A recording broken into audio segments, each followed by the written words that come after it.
Hi hello welcome to my YouTube channel.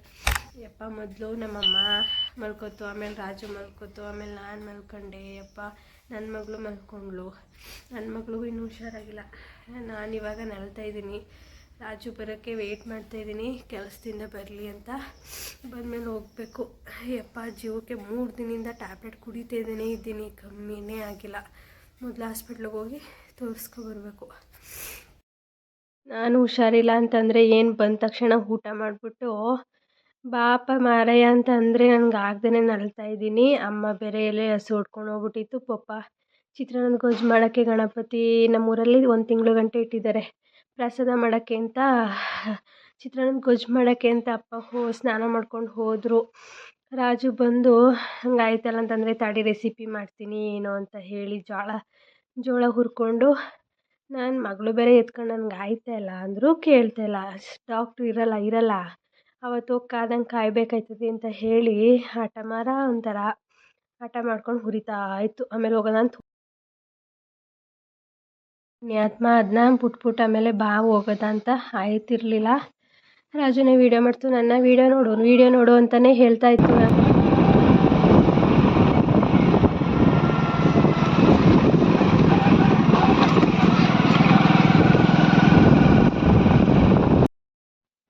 ಸಿಟಿಗೆ ಬಂದ್ವಿ. ಏನು ಹಾಸ್ಪಿಟ್ಲಿಗೆ ಕೇರ್ನಗರಕ್ಕೆ ಬರೋದು ಅಂದರೆ ತಲೆನೋವು. ನಾನು ರಾಜು ಜೊತೆ 2 ದಿನ ಬಂದಿದ್ದೆ. ಪಾಪು ಹುಷಾರಿಲ್ಲದಾಗಲೂ ಅವಳನ್ನೂ ಕರ್ಕೊಂಡೋಗಿದ್ದೆ. ಅವಳಿಗೂ ಇನ್ನೂ ಸ್ವಲ್ಪ ಕಮ್ಮಿನೇ ಆಗಿಲ್ಲ.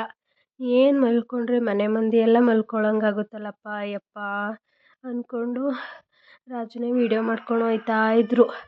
ನನಗಂತೂ ಅಲ್ಲಿ ಜನಗಳು, ಆ ವೆಹಿಕಲ್ಸು ತಲೆ ಸುತ್ತು ಬಂದಂಗೆ ಆಯ್ತಿತ್ತು. ಅಯ್ಯೋ ಈ ಪುಣ್ಯಾತ್ಮ ನಂಗೆ ಆಯ್ತಲ್ಲ ಅಂತಂದರು. ಅದೇನೋ ಗಾಡಿ ನೋಡ್ಕೊಬರ್ಬೇಕು ಅಂತ ಹೇಳಿ ನಂಗೆ ಆಯ್ತಿರ್ಲಿಲ್ಲ. ಅಲ್ಲಿ ಮಗಳು ಬಿಟ್ಬಿಟ್ಟು ಬಂದಿದ್ದೀನಿ ಅಂದರೂ ಕೇಳಲಿಲ್ಲ. ಗಾಡಿ ಶೋರೂಮಲ್ಲಿ ಅದು ಯಾರೋ ಏನೋ ಕೇಳಬೇಕು, ಗಾಡಿನ ಒಂಚೂರು ಕೇಳ್ಕೊಬಾ ರೈಟು ಅಂತ ನೋಡ್ಕೊಬಾ ಅಂತ ಅಂದಿದ್ರಂತೆ. ಅಲ್ಲೂ ಕರ್ಕೊಂಡೋಯ್ತು. ಅಲ್ಲಿ ಬೈಕ್ ಇದು ಚೆನ್ನಾಗೈತೆ ಮೈಲೇಜ್ ಎಲ್ಲ ಅಂತ ನೋಡ್ತಾ ಇತ್ತು. ನನಗೆ ತಲೆ ಸುತ್ತು ಬಂದಂಗೆ ನನ್ನ ಕಷ್ಟ ನನಗೆ.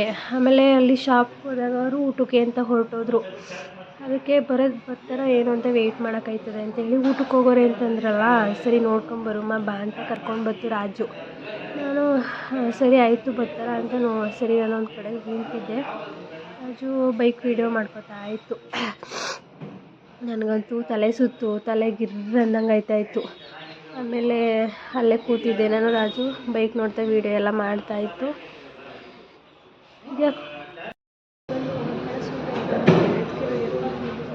ಏನು ಹೆಸರು? ರಾಜು. ಎಲ್ಲಿಯವರು?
ಹಾಸ್ಪಿಟ್ಲಿಂದ ಹೋಗೋಣ ಅಂತ ಏನಾದರೂ ತಗೊಳ್ಳೋದ ಅಂತಂತು ರಾಜು.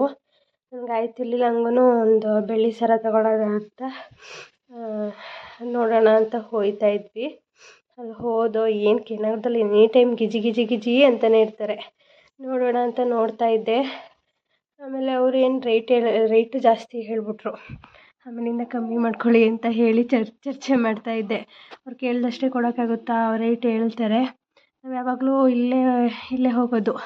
ಅದಕ್ಕೆ ಹೋಗೋಣ ಅಂತ ನೋಡ್ಕೊಂಡು ಬಂದು ಆಮೇಲೆ ಮನೆಗೆ ಹೋಗೋಣ ಅಂತ ಬರ್ತಿದ್ವಿ. ಏನು ಕೇರ್ನಗರಕ್ಕೆ ಹೋದರೆ ಟೈಮ್ ಆಗೋದೇ ಗೊತ್ತಾಗೋದಿಲ್ಲ. ಮನೆಯಲ್ಲಿದ್ದರೆ ಟೈಮು ಅಯ್ಯೋ ಟೈಮೇ ಆಗಿಲ್ವಲ್ಲ ಅನಿಸುತ್ತೆ. ಹೊರಗಡೆ ಹೋದರೆ ಟೈಮ್ ಆಗೋದೇ ಗೊತ್ತಾಗೋದಿಲ್ಲ. ನನಗೆ ನನ್ನ ಮಗಳು ಅಳ್ತಾಳೆ ಅನ್ನೋದೊಂದು ಟೆನ್ಷನ್ನು. ಅಜ್ಜಿ ಕೈಲಿ ಬಿಟ್ಬಿಟ್ಟು ಹೊರ್ಟೋಗಿದ್ದೆ. ಆಮೇಲೆ ರಾಜು ಮಸಾಲೆ ತಿನ್ನಬೇಕು ಅಂತ ಹೇಳಿ ನಾನು ತಿನ್ನಲಿಲ್ಲಪ್ಪ. ಯಪ್ಪ ಮೊದಲೇ ಆಯ್ತಿರಲಿಲ್ಲ. ಅದು ತೋಪಮ್ಮನ ದೇವಸ್ಥಾನದ ವೀಡಿಯೋ ಮಾಡಿಕೊಂಡು ನೀನು ತಿನ್ನಪ್ಪ ಅಂತ ಹೇಳಿ ನನಗೆ ನನ್ನ ಮಗಳು ಎಲ್ಲಿ ಎದ್ಬಿಡ್ತಾಳೋ ಅನ್ನೋ ಭಯ.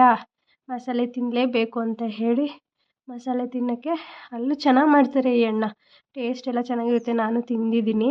ನೂಡಲ್ಸು, ಗೋಬಿ, ಮಸಾಲೆ ಎಲ್ಲ ಚೆನ್ನಾಗಿ ಮಾಡ್ತಾರೆ. ಅದಕ್ಕೆ ಯಾವಾಗಲೂ ರಾಜು ಇಲ್ಲೇ ತಿನ್ನುತ್ತೆ. ನೀನು ತಿನ್ನಪ್ಪ, ಹಂಗೂ ತಗೋ ಆಫು ಅಂತ ಹೇಳ್ತು.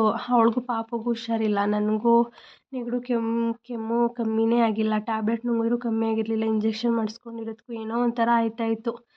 ನೋಡು ನಿಂಗಿಲ್ಲ ಅಂದ್ಕೊಂಡು ತೋರಿಸ್ಕೊಂಡು ಇದು ಮಾಡ್ತಾಯಿದ್ದೆ. ಸರಿಯಾದ ಹಸಿ ಇದು ಮಾಡಿಕೊಡು ಬಿಸಿನ ಅಂತ ಹೇಳ್ತಾ ಅದಕ್ಕೆ ಸರಿ ಅಂದ್ಬಿಟ್ಟು ಸ್ಪೂನಲ್ಲಿ ಅದನ್ನು ಕಲಿಸ್ತಾ ಇದ್ದೆ. ಆಮೇಲೆ ನಾನು ತಿಂತೀನಿ ನಿನಗಿಲ್ಲ ಅಂತ ರೇಗಿಸ್ಕೊಂಡು ತಾನೇ ತಿಂದ್ಕೊಂಡು ಊರಿಗೆ ಬರ್ತಾ ಇದ್ದೋ. ನನಗೆ ಅಜ್ಜಿ ಎಲ್ಲಿ ಬೈದ್ಬಿಟ್ಟದು ಅನ್ನೋದೊಂದು ಟೆನ್ಷನ್ನು.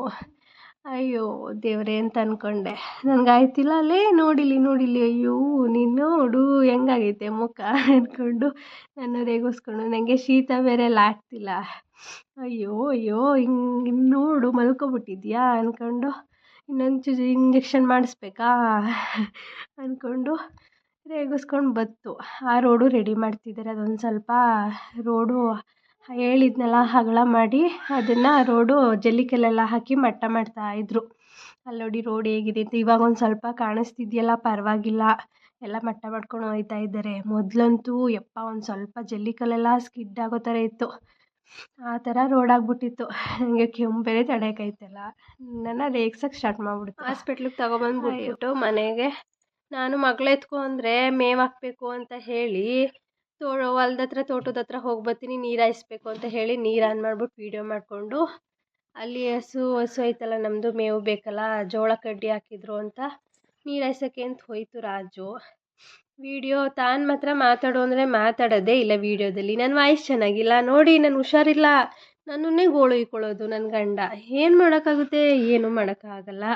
ಅದಕ್ಕೆ ಮಾತಾಡು ನೀನೇ ವೀಡಿಯೋ ಮಾಡು ಅಂತ ಹೇಳೋದೆ ಆವಾಗ.